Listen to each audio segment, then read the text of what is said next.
ज्ञानातिमिर्हन्दस्य ज्ञानञ्जनशलाकय चक्षुर्मिलितं येन तस्मै श्रीगुरवे नमः नारायणं नमस्कृत्य नरं चैव नरोत्तमं देवीं सरस्वतीं व्यासं ततो जयमुदीरयेत् Namaste Saraswati Devi Gauravani Pracharine Nirvishesha Sunyavati Pashyata Tishyatadine Om Sahana Bhavatu Sahanao Bhunaktu Saviryam Karavavahai Tejasvinam Atitamastu Ma Vidvi Shavahai Hare Krishna Krishna Krishna Hare Hare Hare Rama Rama Rama Hare Hare Haribol. Junko is here, hopefully. Yes? I'm here, yes. You're here, very good. We're hoping that the technical difficulties stop. はい、もうこれでちょっとテクノロジー問題が終わったのかなと思います。 Yes, sometimes the unexplainable is bound to happen, and it's good. はい、説明できないことってたまに起きますよね。そういうこともあります。大丈夫です。 If you want everything to go your way, that's a big mistake. 全部自分の思い通りになるなんて思ったら間違いですね。 The universe, if we were in charge of everything and everything went perfectly, would be very, very bad. Boring. もし宇宙がね、私たちの支配下にあって、すべてが私たちの思い通りにいったら、それも良くないことだし、つまんないですよね。 So everything fits very perfectly into Krishna's plan. すべては完璧にクリシュナのプランにの中にあったりします。 Right? So like in the ashram today, we were talking about New Year, this idea of New Year. 今日アシュラムでね、新年っていう考え方について喋ってたんだけど、 Like what should the New Year be? Should it be where it is now, the solar? Should it be the lunar New Year like it used to be? When does the New Year start? なんか新年って本当はいつ始まってるんだろうねみたいな。いつが新年なのか適切なのか、月のカレンダーがいいのか、太陽暦の方がいいのかとかね。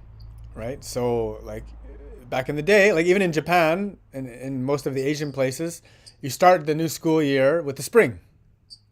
アジアとか日本では学校の新学期が春ですよね。 Right? So that makes sense. Maybe that's when the New Year should start, right? 新年ってその時な感じですよね。 But now the world follows is the Gregorian system, which is like a solar-based system. でも今世界ではグレゴリオ暦が主流になっていて、太陽暦、太陽に基づいていると言われている。 That makes sense too because it's close to the winter solstice where the shortest day happens. で、12月1月っていう切り替えっていうのは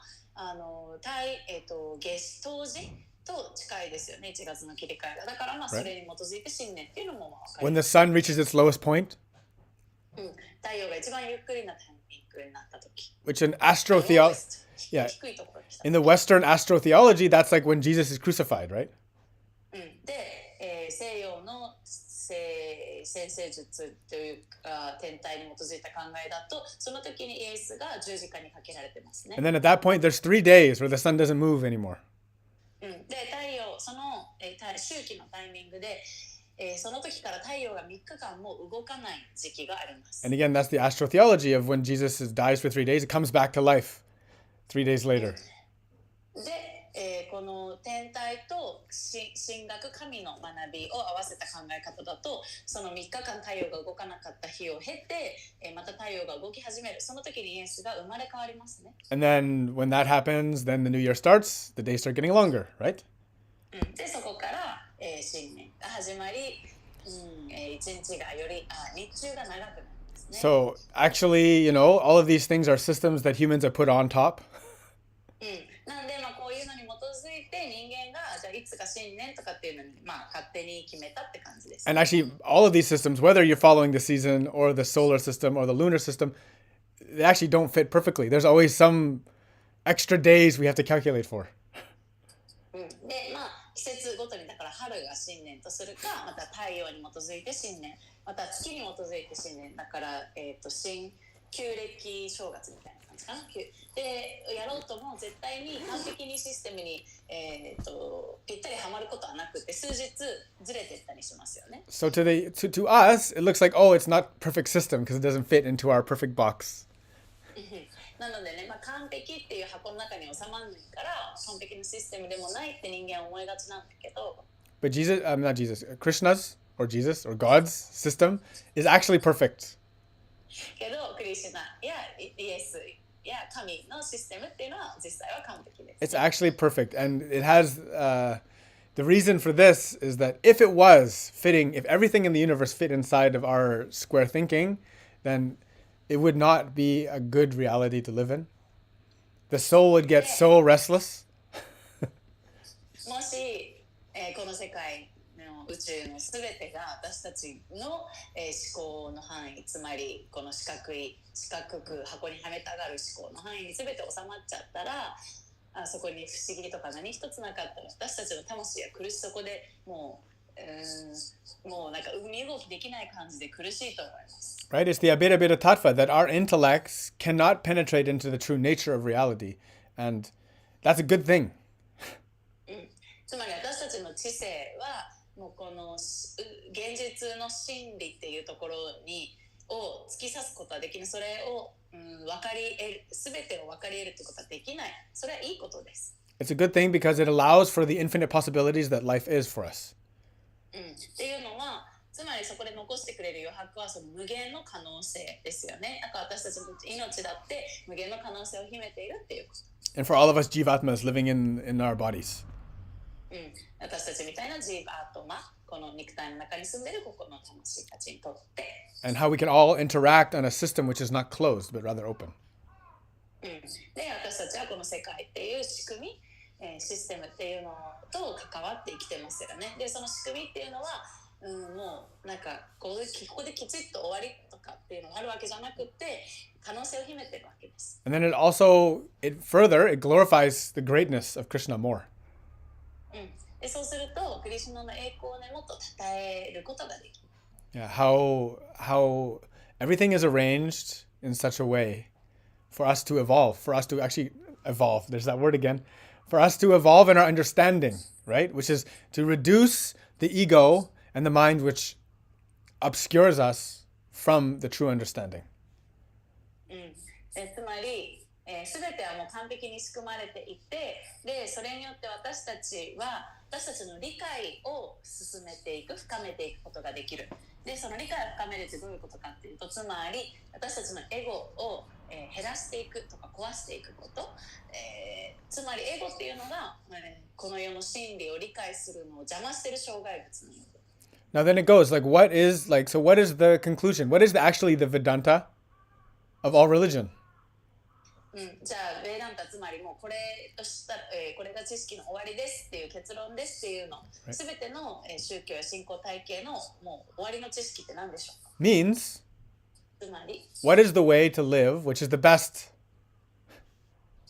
つまり一番いい方法で生き方として一番いいのはベストは何か。Right? So clearly, through the mind, the intellect, we can't find it, actually. で、それを私たちのマインドとか知性を通して見つけようと思っても見つけられない。Because the further we look with those instruments, the mind, the intellect, the instruments of science, it just gets more and more and more increasing in its complexity. っていうのは私たちのマインドとか知性とか、を通して、このどうやって生きるのがベストかっていうのを探求しようと思うとどんどん複雑にしかなっていかない。But actually the best way for us to live, the answer is Bhaktivedanta is love. The answer is love. で、私たちにとって生きるベストな方法は、つまりバクティベダンタ、その結論は愛なんですね。Right? That is the conclusion of all religions, actually. すべての信仰体系の結論はそこです。Right? And that's the conclusion for all life.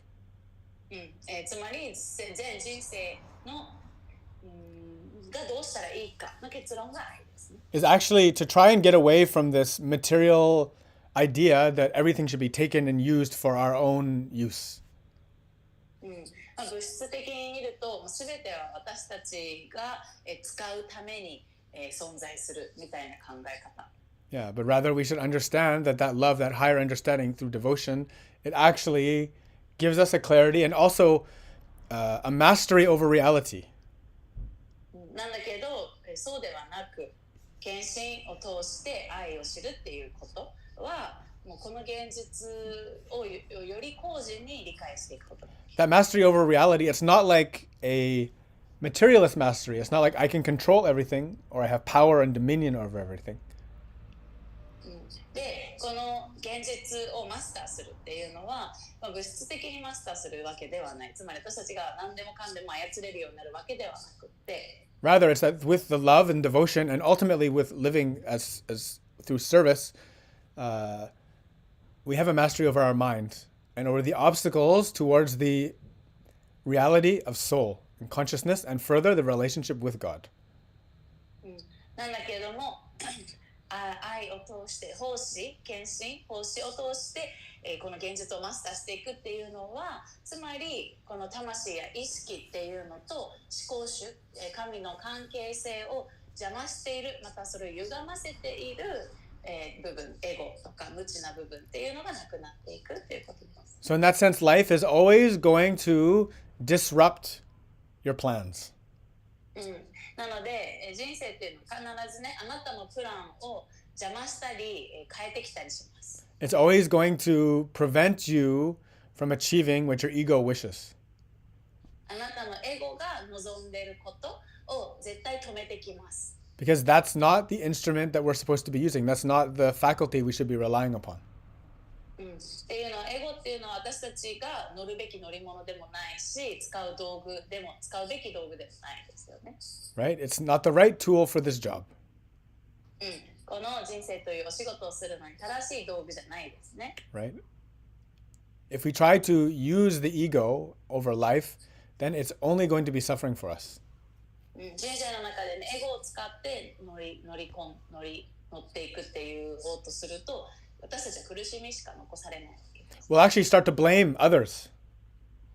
あとはね、他者に文句を言い始めたり、他者のせいにし始めます。We can't actually see a person for who they are. Rather, we blame them. なんか周りの人をね、ありのままに見てあげることができなくなって、自分にとって相手が不都合だっていうふうに、文句を言い始める。Right? So it's actually like a low vibration of consciousness. そういう状態は意識の低い波動の状態ですね。Because everything that happens, ultimately, we are responsible for it. っていうのは、起こることすべて私たちに責任があります。Because karma is like that. カルマはそういうものですから。There is nobody here that can really blame anyone or anything for anything, actually. 本当にこの世で起こることに対して、この、周りのせいにできる人っていうのは存在します。誰かのせいっていうことはない。It's like us blaming the earth or the sun for not fitting into the 365-day pattern. 周りのせいにするっていうのは、じゃあ太陽がとか地球がなんで365日のシステムに完璧にフィットしないのっていう文句を言うのと一緒ですね。Right? Why every 4 years do we have to have this extra day we call a leap year? Why is there a leap year? なんで、ウルー年とかあるのみたいな。Yeah, and then not only, do you know this leap year system? It has, ウルー年ってやつit's actually bigger than just every 4 years. 実際は4年に一度よりもっと大きいですね。Yeah. So, for example, I think it's every 116 years, because we've taken off all these days, we're a day behind. 116年に1回1日遅れるっていうのが生じるんです。Yeah. So then that 116th year, which is like every, what is that? That's like every, like, for example, like 30th leap year or something, you have to add a day instead of take off a day. なので、そうするとその116年に1回、つまりウルー年30回に1回ぐらいは日数を減らすんじゃなくて1日増やしてあげないといけない。Yeah. Sorry, it's like this. Every 100 years, every 4 years, 3 extra days, right? 4年に Sorry, 1 sorry. Every 400 years, this is the way it is. Every 400 years, we have 3 extra days. 400年ごとに、3日間増える。Yeah. So that means every 100 years we have to omit or take away every leap year every so often. つまり100年に1回どっかのウルー年をやめないといけない。So that's how we make the math fit. It's really weird. まあなんかこういう風に計算しないと計算が合わなくなってくるわけ。Right? So okay. It's not really clean. It's not a clean system. つまりね、もう綺麗になんかきちっとフィットするシステムではないわけです。But for us, karma is not a clean system either. カルマっていうのもそういうクリーンな作りになってないですね。Why? Because it doesn't do what we want it to do. っていうのはもう私たちが望んだ通りにはならないからです。Yeah, but it always works. けどもうカルマの自然界の法則は常に働いてます。And that's because the ego wants. で、まあエゴがそれを望んでるからといって。But because karma is the system of yogamaya. まあそう英語が望んでるからことが起こるんじゃなくて、もうカルマっていうヨガマヤもう神の作ったシステムの法則に基づいて起きています。Means the jivatma, under the influence of the 3 gunas, the modes of nature, due to its externalized attention, makes karma. で、私たちジーバトマはこのトリグナっていう3つのグナに影響されながら、そしてしかもこの五感を通して外側に意識を向けてるもんだから何か行動を起こした時にカルマを作る、それが次につながっていくカルマを作るわけです。And sometimes it works directly against what you want. で、まあそれによってね、私たちが望むことじゃないことが起きたりしますね。Yeah. But that's exactly what we need. けど、まあそれ必要だから起きてるというか、そういうもう、必要なんですね。Because the designs of the ego, they don't lead us to love, actually. っていうのはね、そのエゴのデザインでは愛にはつながらないから。They lead us to some kind of control. コントロールにつながっちゃう。False sense of security. つまり、まあ、自分で何かをコントロールして嘘の安心を得ようとする。And even if you're able to create some kind of soundproof barrier and with your money and efforts create a boundary against the chaos of reality, death will come.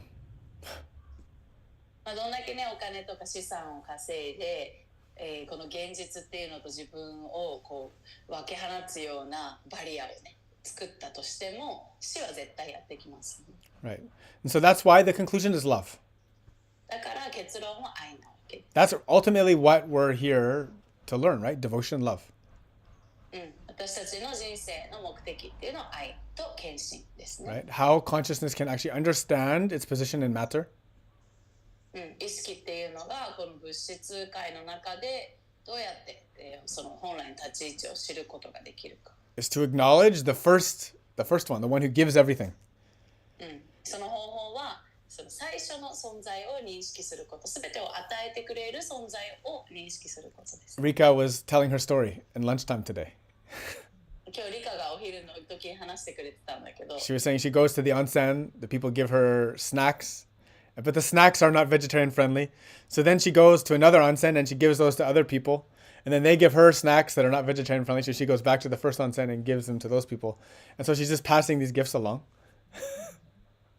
リカがね、ある温泉に行ったらなんかお菓子をもらう。で、そのお菓子がベジタリアンじゃないので、次の温泉に行った時にそのお菓子をその人たちにあげる。そうすると、そっちの温泉でまたお菓子をもらって、でもそれがまたベジタリアンじゃないから、最初の温泉に行った時にそのお菓子をあげる。つまりリカを通して、お菓子ギフトが行き渡っているわけです。But she was saying all this gift giving makes her realize who is the one who gives the first gift. で、このなんかギフトをパスして回していると、もう誰がギフトを与えている人なのかっていうのが分かんなくなってくる。Immediately I say, Krishna. だからクリシュナですねって。Krishna gives everything.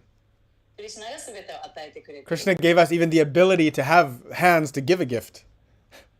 そもそもね、ギフトを与えることができる手を与えてくれたのはクリシュナですよね。Right? So when we understand that this whole reality is made for us out of love. でこの現実っていうのは全てね愛に基づいてもう私たちのために作られたっていうことを理解する。 And that means that the only real solution to this reality is love. つまりこの現実のへの唯一の解決策も愛しかない。 And that's the only thing that needs to be done. つまりしなきゃいけないこともそれだけですね。And so all of the other designs we have, それ以外の私たちのデザインは、yeah, like I want to do this, I want to do that. We have ambitions, we have desires. ね、あれをしたいこれをしたいとかみんないろいろゴールがあったり目標があったり欲があったりしますよね。 They're all out of ego. そういうのは全部エゴから来てます。 Ultimately selfishness, right? 究極自分中心的な考え方ですよね。 And then when things don't move according to what our desire is, then we blame. で私たちの望み通りに物事が動かないと私たちはもう外のせいにする。 It's an unfavorable situation. それはねあんまりいい状態じゃないです。 But that's why, like, I try to teach this. I try to practice it. I try to live it. That a life in yoga sadhana is pointing you towards love. これをね僕は教えようと体現して生きようと、トライはしてるんだけれども、ヨガサーダナと共に生きるっていうのはあなたを愛の方向へと導いています。 And we actually need to keep strong and steady in sadhana and close proximity to satsang to always be on the track of love, because the path of love is like they always say, the edge of a sword. It's a very, very, very fine line. で、私たちはサーダナも強く安定して続けていかないといけないし、サットサンガともできる限り近くにキープしてないといけないっていうのは、愛の道っていうのはもう刀を盾にした時のこのなんていうのかな、これぐらい薄くて、際どいものだからね。Yeah, so it's actually of paramount importance for us to, when we understand, we have access to these teachings, and to really do them. で、本当に一番大事なのは私たち、こういった教えを知れる教えにアクセスできるとき、本当にこれを取り入れて実践していくこと。 And more important, grow into them. もっと大事なのは本当にこれの中で理解と実践を深めていくこと。 Means increase. つまり、Right. 育っていく必要があります。 Like for the ones I give the very basic initiation to, 基本的なイニシエーション洗礼を伝授した人たちいるけれども、 I always told you, please increase. Don't just do the minimum kiritsu. That's such a small amount. で、本当ミニマ一番最低限の、その量だけじゃなくて、その量をもっと増やしていってねって言ってますっていうのは、最低限の量っていうのは本当に少ない量だから。 Actually, if you keep that minimum kiritsu, it's not going to help you. その常に最低限しかやらないっていうのは成長できません。 Because that means you're doing a small amount of intention going to love, and then the rest is going towards ego. っていうのは、自分の意図、思いっていうのが、ちょっとだけ愛に行っていて、残りすべてはエゴに行ってるっていうことだからね。 Right? Repetition of holy name 聖なる名前を繰り返し唱えるっていうことは、 should move into every moment. それを唱えていくことが、その他の一瞬一瞬すべてに影響を及ぼしていきます。 Because that abhyasa yoga yuktena, this is digging out all the garbage that's obstructing your channel between you and the divine. っていうのは、このアビアーサヨガユクテナって繰り返してヨガを修練することが、あなたと神の間の道にあるゴミとかいうのを全部掘り起こしてくれてるからね。Right? So if you just do very, very little, なので本当最低限しかしなかったら、 it's something. もちろんそれだけでも、そこのゴミを掘り起こしはできているんだけれども、 But that minimum of sadhana I give to the initiates, it's like brushing only one tooth of all of your teeth. けど僕が伝授したイニシエーションを受けた子たちに与えた最低限の方法っていうのは、歯が全部ある中でその1個しか磨いてないって感 Right? じです。 You're eating a lot of food every day, and if you just clean that one tooth only, that's good. You're going to lose all your other teeth, though. ね、毎日そんだけ食べ物食べて歯の中で1個しか磨かなかったら、その歯はいいかもしれないけど他の歯は全部虫歯になってなくなります、ね。So you must increase. なのでその量は増やしていかないといけない。ね? Of course. And then, of course, some will fight. もちろんね、それに抗うこともあります。 But that's okay. That's the karma. でもそれはカルマなので、起こることです。You know, for the one who is giving the teaching, they have this is the way we test our student. 教えをね、与える側としては、こうやって生徒を試していくわけですね。The ones that actually will want to receive and listen and grow, then they can go further. 本当に、受け取りたい、教えを受け取りたい人、そして聞く耳を持って成長していきたい人っていうのは前に進んでいきます。The ones that don't will eventually grow in ego and there'll be resistance. それを聞かない人とか抗う人とか、成長しない人っていうのは、その分エゴが大きくなっていって、抗いが大きくなっていきますね。And no problem. Nature take care of everything. けれども、自然界っていうのが必要なことは全て起こしていくし、必要な方向へと持っていくのに問題はないです。Right? So when we were in India this time, they said, the new year is happening in December, but from one day to the next day, it looks almost the same. ね、12月31日から1月1日の切り替えって1日変わっただけで何も変わってない感じがしますよね、実際。Right? So maybe I always personally rely on the Chinese New Year because that's usually when the season starts to change. 僕個人的にはいつも旧暦がなんか新年って感じがするっていうのはその時に本当にねシーズン四季が変わっていく感じがするからです。Yeah, that's when you can distinctly see a shift in the environment. 本当にね、環境の変化がその時に見られますよね。That's the important part, right? それが大事ですね。Those things which bring us towards the movement towards love. こういったいろんな実践とかっていうのが私たちに愛の方向へと動きをもたらしてくれる。Because if you're living in ego, you're kind of always in wintertime. エゴの中に生きてると常に冬の中に生きてるって感じですね。Even though it can be... Yes. Oh, no, yes. In 20 minutes, finish. Thank you. Sorry. Doctor, come. Hi.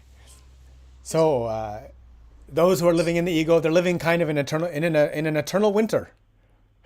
エゴの中に生きてると、なんか永遠に終わらない冬の中に住んでる。Right? Everything is dry and cold.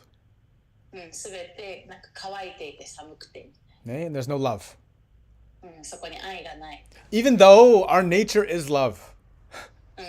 私たちの性質は愛なのにもかかわらず。Even though the soul itself is perfect, pure, and perfect. 魂自体も純粋で完璧なのにもかかわらず。The ego is such that the attention can bring it away from our own nature. でもね、エゴっていうのが私たちの中にある本質さえも見なくさせてくる。Yeah, we'll always end up looking at the other. 外ばっかり見ちゃう。Instead of realizing that the seat of consciousness, the seat of love is inside of our own heart. 私たちの、まず愛の居所っていうのは私たちのハートの中にあるにもかかわらず。And that's why they say like one of the qualities of Krishna is evergreen, ever spring. It's like ever renewing. で、クリシュナの本質のうちの一つ、性質のうちの一つはもう常にフレッシュで、常に若葉でなんか若葉でキラキラした緑みたいな。It never reaches that fallowed, dark, cold, dry state. クリシュナはもうすべて落ち葉になって乾ききった寒い状態にはならないわけです。His nature is always fruitful, always renewing, always evergreen, always springing eternal life for everyone. クリシュナの性質っていうのはもう常に、みんなに若芽、新芽を、芽吹かせてくれる、常に命を与えてくれる存在です。Right? And that's ultimately all people, we want this. すべての人はね、究極それを求めてるはず。Because our own mind gets stuck. 私たちの、マインドだけで言うと、なんかもう、行き当たり、ぶち当たり、なんだっけ、デッドエンドになんだっけ Stuck. 止めて。いや、スタックしちゃうね。ありがとう。行き止まりにぶつかりますね。ありがとう。Yeah, it gets you were stuck there. Can't think of can't think of the right word, right? 私が行き止まりにいました。Right? And then like we stop ourselves from making a choice. うん。で、そうすると私たちね、選択できなくなっていく。Right? We think like, oh, it has to be like this. うん、なんかこうじゃないといけないとか。Or am I doing the right thing or the wrong thing? うん、これが正しいのか間違っているのかとか。But it doesn't matter. でもね、どっちでもいいわけです。It doesn't matter whether you're doing the right or the wrong thing. Just do the thing, and then the lesson will come. うんね、ただただそこでやるべきことをやって、それが良かったか間違ってたかのレッスンは後々やってきますから。Yeah. The ego is always trying to arrange it in such a way that it can be so good just for me. うん、エゴっていうのは常にね、なんかもう自分にとって一番いい状況になってほしいみたいな望みが湧いてきますね。But out of love, you just have to act. うん、けどそうじゃなくってもう愛に基づいてただ行動をしなきゃ行動するだけです。And so like I think sometimes about like, Michelangelo has like a big piece of stone in front of him. うん、でね、たまに僕想像するんだけど、ミケランジェロ彫刻家がでっかい石を目の前にして、And I can think he probably has no idea what he's going to make. うん、なんかこっから何を彼が生み出すのか彼自身も分かってないと思う。And all the great artists always say they don't actually know. The stone tells them. うん、なんかこういう人たちってみんな言うのは何を作りたいかプランはなくって石が石に教えられて石に従っていったらこうなったみたいな。Right. So the stone tells them. So they just start to do. うん、石に耳を傾けてただ削り出す。Yeah. And so that's the way we have to think. うん、そういうふうに私たちも考えないといけないです。Devotion is like this.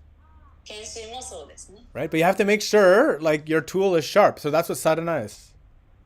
けど同時に自分の道具っていうのもちゃんと磨き上げてないといけないからサダナが必要です。And then you also have to know, like, make sure your strikes are true. That's what satsang is. うん、で自分がじゃあ彫刻家としてとかね、献身彫刻家として自分の打つ手がちゃんと的を外さないようにしておかないといけない。それはサットサンガが必要です。Yeah, and then life will reveal to you what it'll bring out what you're supposed to do. うん、それをやってると自然にあなたのやるべきことがの声が聞こえるようになる。またあなたのやるべきことが目の前で起きていきます。用意されていきます。And then we have to understand that we can't blame anyone for our own movements. で、あとは同時に私たちのその打つ手がのやることに対しては誰のせいにもできないということを覚えておかない。There's no blame to go around actually. うん、本当にね、文句を言うというか、何かのせいにするってことはできえないですね。Now it's very easy. For example, you have your wife or your husband and they bug you. ね、まあでも妻とか夫とかいてね、彼らになんかあだこうだ言われて、And then you want to blame them. うん、そうすると本当彼らのせいにしたくなるんだけ You ど。want to say, "Oh, my life is bad because of you." ね、もう僕の人生台無しだ、お前のせいだみたいな。Or some person said something bad. あと誰かに何か言われてね、Or someone 嫌なこと言われて。or someone cut you off in traffic. うん、とかね、もう運転中に誰かに抜かれてとか。Or whatever. うん、まあいろいろあると。There's a million things that happen. うんね、そういうこといくらでもありますけど。Yeah. We have to remember that our karma is coming to us. うん、ただただ私たちの中にあるカルマがもう起こるべきことを起こしてるだけですね。And each one of us has our own way we're living. うん、で、私たち一人一人それぞれの生き方っていうのに基づいてそれが起きてます。Okay? But then the conclusion for all of us should be love. We're aiming toward love. うん、で、結論としてはね、私たちはみんな愛に向かって生きていくべき。And so Krishna, today, not today, this week we were talking in Gita. うん、今週ね、ギータのこと読んでますけど、He was talking about how basically there's only 8 things. うん、まあこの世にはね、基本的に8つしかないって言ってますね、クリシュナが。You remember those 8 things? 覚えてますか、この8つ。It's so easy. You remember them? 簡単ですね。Yeah, that was Mahabhuta. マハブッタ、まず5大元素。5. 5つ。Right? What are the 5 Mahabhuta? マハブッタ何？ Akash. Yeah. Working backwards. If you're working backwards, Akash, then? 順番で。アカーシから順番に言って。No, next is Vayu. Then Tejas. Then Ap. Then Prithvi. Very good. And so those 5 elements, はい、この5大元素、 those, again, as we talked about yesterday, they equal the senses and the modes of act and the organs of action. でこれに対応した私たちの五感とあとは行為を起こす器官がありますね。 Right? And then the last 3, であとの3つは that's intellect, mind, and buddhi is intellect, mind is manas, and then ahankar, ego. 知性と心と誤った自我意識。 Right? But those are only, those things, those 8 things, この8つのものすべて、 those are still sitting on top of the soul. これは魂の上に乗っているだけです。 But our experience of reality in life is on those 8 things. けど私たち人生においての体験っていうのはもうこの8つを通してしかない。 But these Vedas and Krishna's teaching is pointing to actually what you want. Those 8 things, they have nothing to do with reality. けどクリシュナが言ってるのは実際私たちの物質界での体験をこの8つを通してしかないんだけども、あなたが本当に望んでいるものというのはというか実際はねこの8つを通しての体験は本当の現実じゃないんだよって言ってます。 Actually, those 8 things, that's Maya. この8つはマヤですよ。 How to understand them? これどうやったら理解できる？ It's like if you play video game, ビデオゲームをやってたとします。 right? Those 8 things are like the video game world for the little character. でこの8つっていうのが、そのビデオゲームの中のキャラクターにとっての、ビデオゲームの世界って感じです。 Right? For Mario, that world is totally real. マリオにとってはそのビデオゲームの世界が現 But 実なんです。 for me, it's totally not real. で僕にとってはマリオの世界っていうのは本物じゃないですよね。 But for our soul, this world is totally not real. つまり魂にとってはこの世界っていうのはもう全然リアルじゃないわ。 But we think that this world is totally real. なのに私たちはこのね現実が本物だと思い込 Right? んじゃう。 And that's why we all suffering so much. だから私たち苦しんじゃうんですね。 Because we haven't realized that actually the reality, the real true reality, でっていうのはね私たち本当の真の現実っていうのにまだ気づいてないから。 that's actually where Krishna really lives. そこはねクリシュナが本当に住んでる世界なんだけ Right? ど、It's all love. It's all devotion and love. 愛と献身だけの世界。 And that's something you can't taste. It's something you can't taste love. ね、それ私たちがこの下で味わえるものじゃないですね。 Right? You can't see it. 見ることもできな Right? い It's し。 something that it's inside of everything, but we can't find it through those things. まあ全ての中に宿ってるんだけど、この外側の感覚とか五感を通しても見ることはできないですね。 Right? So Krishna is part and parcel of every aspect of creation. クリシュナが生み出した創造物の中のもう全てにクリシュナは宿ってるんだけど、 But he constantly says the only ones who can actually access me or get to me are the ones that have love. けどね、僕に本当にアクセスできる、僕にたどり着けるのっていうのは愛を持ったものだけだと。 So it means that that's the only reality, actually. つまり、まあそれだけが本当の真の現実ってことですね。 And that should, like if we live in service, the ones who live in service are always happy. Okay? ね、だから奉仕、愛の奉仕で生きてる人というのはみんな幸せなわけです。 They don't need to have money.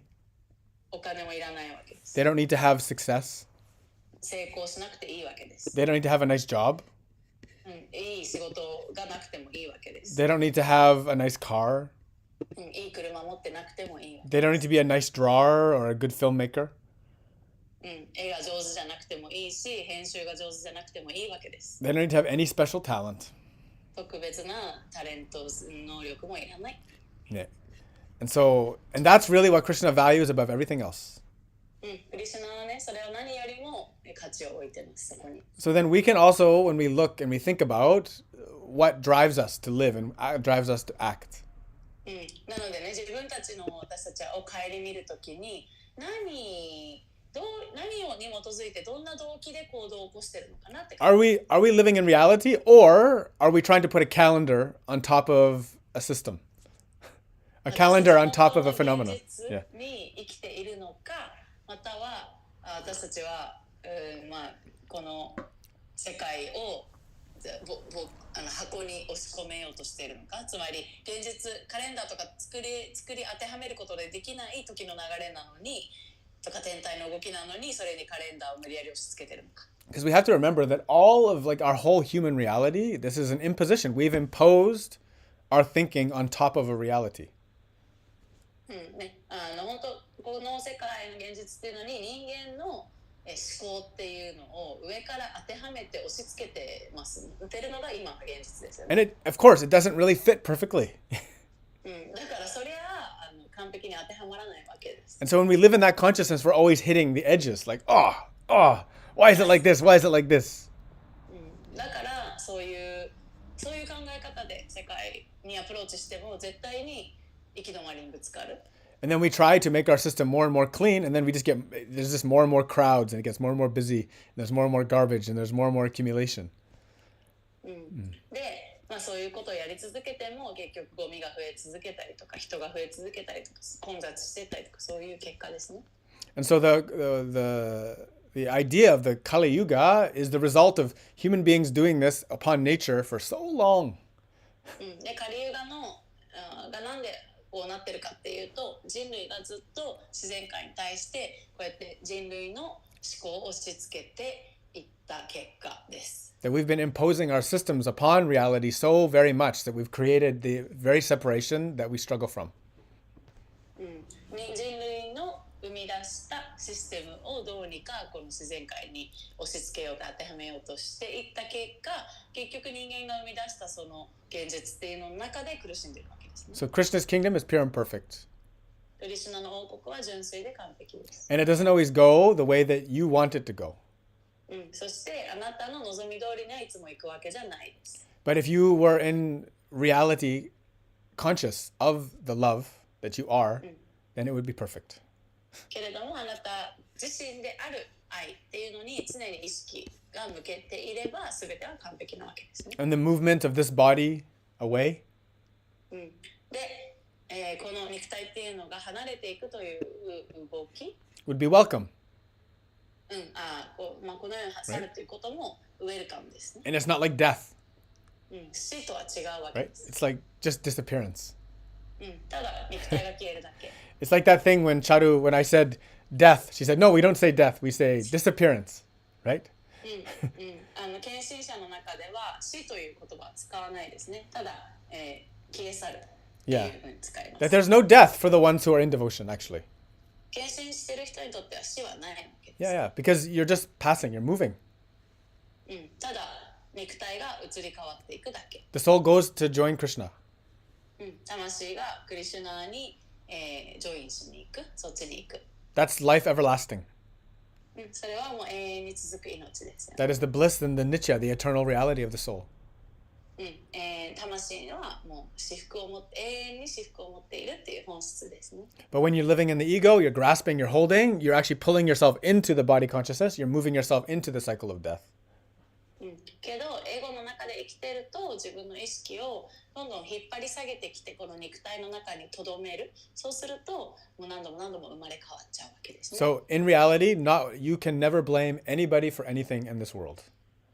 でもね実際本当の現実の中では私たちは何をも誰のせいにも何のせいにもできない。No matter what happens to you. 何が起きても。Right? Of course, there's lots of arguments. Why is this topic coming so over and over? You had some personal talk with someone about blaming? No. I just talk about everything. I just talk about everything. I just talk about everything. なんかこの誰のせいにもできないっていう話なんでそんなにするのってなんかそういうなんか出来事でもあったのって聞いて I just going over the point a little bit. Okay. 何度も重要なとこ繰り返してるって感じ。No, because everybody blames something. いや。だってみんな今のなんか外側のことのせいにするじゃんって。Right? About something. Yeah. 何かしらのせいにするじゃん。And nobody's asking questions, so I just keep going. あと誰からも質問が来ないからさ。質問あるんだけどいい？はい、go Nachi。ありましたよ。Go Nachi。今日の話を聞聞いててやっぱりわからないのは、ではなぜ神はアハンカーラ、エゴをデザインしたのかっていうのを聞きたい。はい。のとその周りのせいにするっていう状態っていうのは、大人になった今、あからさまに態度に出すっていうことは自分の中ではほぼほぼないんだけれども、自分の中に周りのせいにしてする瞬間がある。周りのせいにしている感情が生まれてるなっていうのを認識するっていうことはあって、それをやっぱ減らしていきたいんだよね、自分としては。そのための減らしていく、もう限りなくゼロにしていくためには具体的に何をすべきか、積極的に、教えてください。はい、ありがとうございます。So we have two questions. Nice. So one is, so after listening to your story, then why did God create a design ahankara? Sorry, I'm in a class. So why did God design ahankara or ego?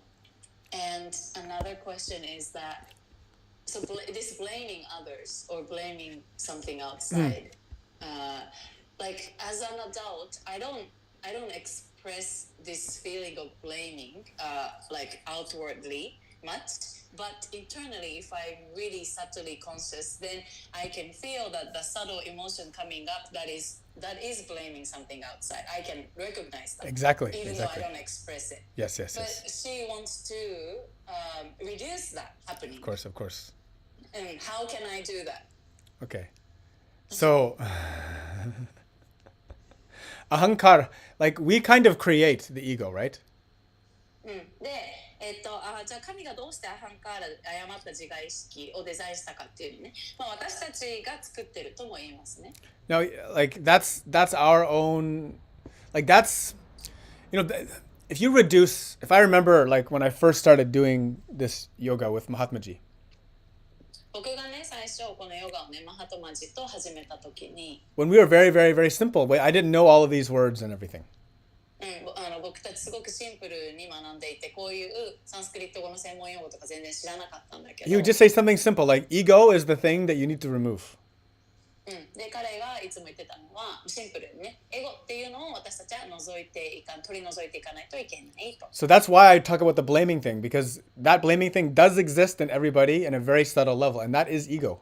That blame lives in the ahankar.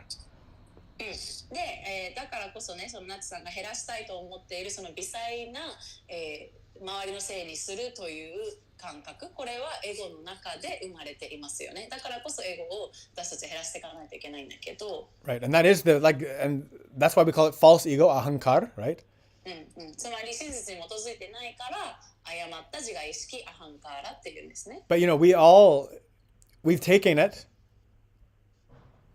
私たちがそれを自分、誤った自我意識が自分自身だと思い込んで And even though you may not be saying it and expressing it, inside everybody feels it.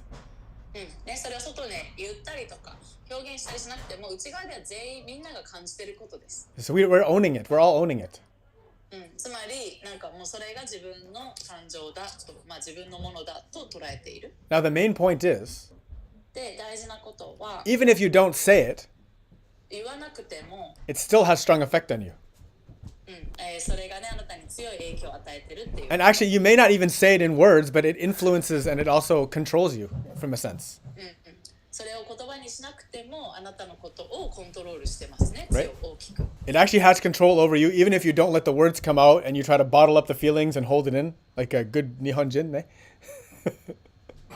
日本人らしくね、それを発言しないで内側に留めて押さえつけていたとしても、その他者のせいにしてるという感情が中に存在していますし、あなたを、に影響を及ぼしてですね。Rather. So even like, it's funny because when you look at someone, you look at maybe, we have those stereotypes, right? The American is very loud, the Japanese is very quiet. でね、面白いのが、私たちみんなステレオタイプっていうのがあって、例えばアメリカ人はうるさいとか、日本人は静かとか。Right? But whether the ego is projected on the loudspeaker or it's kept inside, it's actually basically equally poisonous.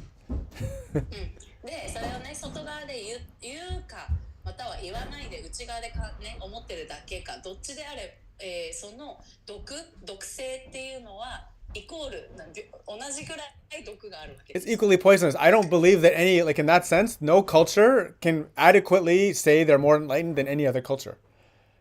そういう意味ではもうどの文化もみんな良くない考え方と偏見を持っていると思います。 Because they're all material, conditional reactions to the same thing, but they're not actually dealing with the thing. っていうのはね、その本当に外側から条件付けられてしまった考え方とか偏見とかっていうのに基づいてみんな考えが生み出ていて、でその根源をどうにかしようとどの文化もしてないですよね。それを言うか言わないかだけみたいな世界になっちゃってる。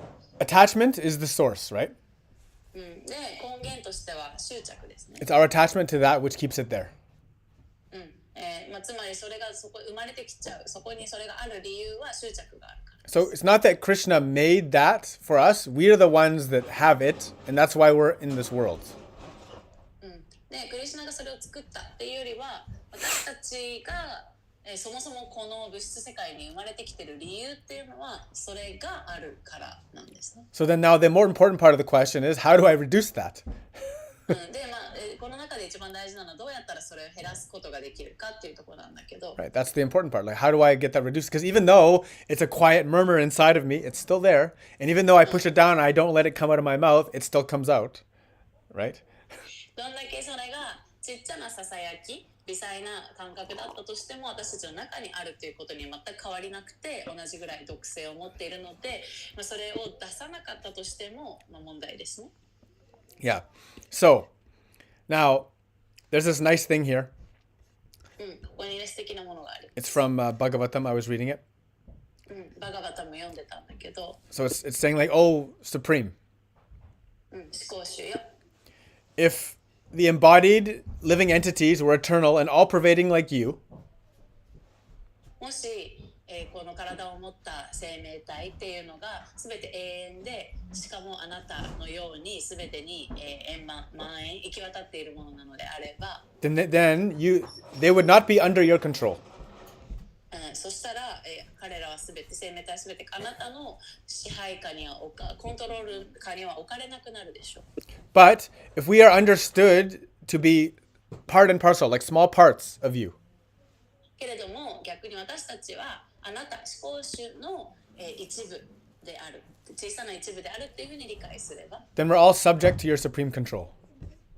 そしたら私たちはあなたという思考集の、支配下の中にいるっていうふうに捉えられます。 So, real liberation, if you want to be free from the ego, つまりね、そのエゴから本当に解放されたかったら we have to surrender サレンダーしないといけない。 everything to Krishna. すべてをクリシュナに委ねないといけ That's ない。 the Ishvara Pranidhan. We have to surrender. それがイシュワラプラニダーナですよね。すべてを捧げ委ねること。 Yeah, and then that surrender will actually make us happy because it's our trying to be the strong ones, trying to take the power, trying to use our force that's giving us the suffering. で実際に本当サレンダーできた時に私たちは軽くなり楽になるっていうのは、そうじゃない状態、サレンダーできてない状態っていうのは自分が自分の中に強さを持とうとしている、自分が何かを動かしていこうとしている、コントロールしようとしている、なんかこうでなければならないって思う気持ちですよね。 Right?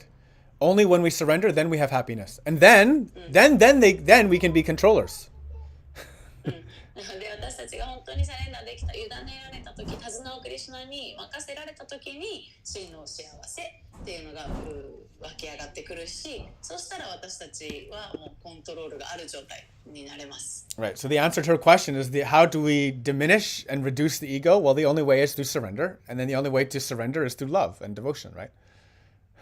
で、エゴを減らす方法っていうのはもうサレンダーしかない。で、サレンダーする、方法としては愛と献身しかないという。 And then so that's what all of the things that we've been talking about since the beginning of the talking have been about. The practice, the satsang, all of the prescriptions, the teachings, all of that stuff. なので、今日のサットさんが全ての内容がここに集約されるんだけど、修練すること、プラクティスすること、そしてサットさんがとずっと近くにいる、サットさんがと触れ合っていることですね。 And then eventually, right, to let the holy name completely devour the whole life. で、そのうち、のに完全にもう人生が染まるっていう感じ。 Which is surrender, right? Which is essentially like, even in the Yoga Sutra, it says transform your mind into prasadam, right? ヨガスートラでも言ってますね。あなたのマインドをプラサダムへと変容させなさいと。 Right? And then so when you make your mind into prasadam, what do we do with prasadam actually? でじゃあどういうことでしょう。プラサダムを私たちプラサダムを何してますか？ What do we do with it? We eat it. Offer. We eat it. Eat. Right? Prasadam is already offered. It's not, プラサダムも yeah. 捧げられたものとなので、 right? So it's eaten. So basically we're letting God eat everything, devour our whole life. つまり、もう聖なる名前に、私たちの人生を食べ尽くされることがRight. ゴール。 But do you want to eat garbage? でもゴミは食べたいですか？ No, you don't, of course. 食べたくないです。 Neither does Krishna. Krishna will only eat us if we've made ourselves completely sweet. We became ourselves totally sattvic. つまり聖なるな、つまりクリシュナに私たちを食べ尽くしてもらうためには、私たちがスイートにサトビック純粋にならないと食べてもらえない。 Yeah. So the ego essentially is the sugar coating on the top, エゴはね、なんか表面的な砂糖コーティングって感じ right? だけど、 We have to transform ourselves into prasadam. けど私たちはそれをもう完全にプラサダムに変えていかないといけない。 Basically. That's from that's from Yoga Sutra. It even says to make the mind like sweet prasadam, you have to do these things, right? でヨガスートラでも言っているね、マインドをプラサダムに変えていくにはこういうことをしなさいみたいな。Ne. So, and then the last chapter we talked about was all about when all your activities are auspicious. で、ギータのね前章で話してたのが、あなたの行動活動をすべて、貴重なものにしていきなさいと。 So, zenbu kodo wa kicho equals sattvic. がサトビックな状態ですね。 Yeah, then that's the spiritual life. それが魂として生きるっていうことです。 Ne. Hey. Right?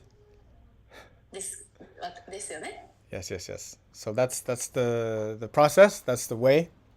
プロセスはエゴを減らしていくプロセスはそれです。 Yeah, and then just remember we can't expect the McDonald's results. で、あとマクドナルドのようにね、そう簡単に早く結果が得られるわけでもないということを It's 理解しないとい it's け a ない。 long process because we've been at this material game for a long time. この物質世界ゲームの中で私たちはもう何万回も生まれ変わってやってるわけですから長いプロセスなわけです。 We have two sayings in English. Old habits die hard. 英語でのね言い伝えが一つは、昔からの習慣っていうのはなかなか減らない。 Right? So that's a very strong one. Is that like it's gonna take a long time for us to change those habits because they're so subtle. こういうねもう微細なマインドの習慣が癖がなくなるにはものすごい長く時間がかかりま And す。 that's why meditation is so important because those habits they're happening on the subtle mental level. だから瞑想が大事っていうのはそのメンタルの中でも微細な部分でこういう癖っていうのパターンは起こっているから、それを変えていくには瞑想が大事。 And then only with meditation can we really start to understand how we do that. で瞑想をね通してしか私たちそれを変えていくことはどうやったらできるかっていうのも瞑想を通してしかわからない。 And so yesterday we had a visitor at the ashram, 昨日ねアシュラムに訪問者がいたんだけど、 and he said like he started meditation. 彼瞑想を始めたんです He ね。 didn't want to be vegetarian. He didn't want to do any of those things. ベジタリアンにはなりたくないし、なんかいろいろそういう生き方をしたいわけでもないんだけ But ど、 when he started meditating seriously, suddenly he had no taste for meat. He didn't want to eat it anymore. でも瞑想を真剣に始めたらもう一切お肉が食べたくなくなった。 Right. So naturally, those good habits they come out of auspicious activity. なのでね、こういう習慣っていうのも、ね貴重なこう活動、つまり瞑想とかをしていると自然とそういう変化が起きてくる。 Right. So there's actually two ways. You can start the auspicious activity and clean yourself out, or you can start to clean yourself out and let the auspicious activity fill it in. まあこういう両方の起き方がありますね。なんか貴重な行動をもうとにかく始めていくうちに自分の汚い部分が浄化されていく。またはもうこう自分の汚い部分や癖やパターンを変えていくことで貴重な活動を始められる。まあ、両方あります。 Both ways are surrender, though. 両方でもサレンダーです、I'm surrendering to the auspicious activity or I'm surrendering to the rules. その経験なまたは貴重な活動にサレンダーするか、ルールにサレンダーするか。Yeah, but either way, I'm giving up. I'm giving up. どっちにしろ自分の古くからのやってることとか考えを手放していくっていうことですよね。Haribo. Yeah, you also have to mention that Krishna, even though he created the world, he also gave us the free will. Yeah, of course, the free will is there. Yes, So yes, yes, yes. yeah, that's why with free will we're doing all kinds of things which creates ahankara. Yeah. If we want to be Tamasik and Ratan, no problem. いやそのクリシュナがなぜアハンカーラとかエゴとかをデザインしたかというよりも、神がそもそも人間に自由意志を与えましたよね。この世界を創造したと同時に。で、自由意志に基づいて私たちは本当に好き放題いろんなものを作り出したり、カルマを生み出したりしてるわけです。エゴを生み出したりとか。Yeah. で、つまり私たちは本当腐りたかったらとか楽しくなりたかったら全然それもやっていいようにっていうのがもうクリスナのデザイン。つまり自由意志っていうのはそういうことです。I guess that's a good point is that there's no restriction. Like we are not stopped. Like it's not like something saying stop. If you do this, it's going to be bad. We just do it. There's no obstruction. The bad activities for us, we're free to do them. So we do them. いやつまり神にはもう自由意志が私たちに与えられているので、悪いことでも何でもし放題なわけです。別に悪いことしたからってそれを悪いことしようとしたらそれを止めてくれる誰かがいるわけでもないから、だったらやっちゃいますよね。Like for example, like how humans make culture. 人間がね文化を生み出すっていう流れはどんなものでしょう。Right? So when you in Japan, when you went to school, 日本でねみんな学校行った時、there were certain things you can do and cannot do. 学校でやっていいこととやっちゃいけなかったこと。And if you do the things you're not supposed to do, you get punished. でやっちゃいけないことやると罰せられますよね。But basically, like we can make all sorts of negative, bad choices in the world, but the world doesn't really punish us so much. でも今では私たちなんか人生で良くない選択、チョイスをどれだけしたって別にそれで罰せられるわけじゃないよね。法律違反とかじゃなければ。Like the karma comes, but we don't actually know. Like, is this karma from that, or is it from this, or is it from something from like a million lifetimes ago? Like, we don't actually know. There's no connection. ね、なんかもちろんそのバッドカルマが返ってきたみたいな時もあるけど、でもそれって昨日やったあれのせいなのか、または10年前にやったあれのせいなのか、または何万回前の過去世から来てるのか分かんないわけです。So we have bad habits that we've been doing, but because we don't get direct feedback, we don't actually understand we're doing bad habit. で、しかも私たちがずっとやってきたよろしくないパターンとか癖っていうのを何年もやり続けちゃってるんだけど、でしかもそれによってネガティブなカルマが返ってきてたりするんだけど、そこの直接原因関係っていうのを私たちは見ることができないから、なんか私たちに悪い癖があるっていうことにすら気づけないわけです。But again, that's why meditation is such a vital, and it's always a cornerstone of any spiritual practice. だから瞑想っていうのがすごく大事で、どんな真理探求の道においても瞑想がキーになってきます。Because through that stillness and the peace that you bring into your physical and mental state, you become acutely aware of the small reactions inside.